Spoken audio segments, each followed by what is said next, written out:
দুরস্ত মানুষ, গরিব মানুষদের এখানে 1 টাকায় বিরিয়ানি প্রোভাইড করছে।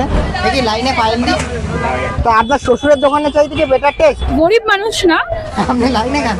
হ্যাঁ আমি তো অবশ্যই গরিব মানুষ, কিন্তু দুস্থ না।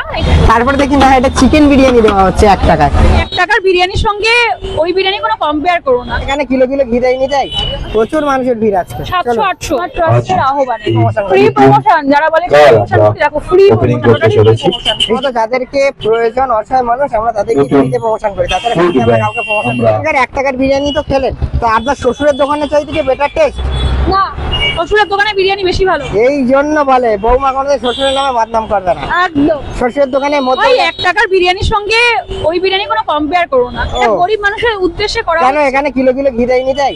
না না, এটা তুলনাই করা যাবে না, কারণ 1 টাকার বিরিয়ানি ভাই 1 টাকায় কি হয়, এখনকার দিনে জনসেবা করছে বলেই তারা করতে পারছে। তো এই বিরিয়ানির সঙ্গে অ্যাটলিস্ট তুলনা করো না। একদম একদম।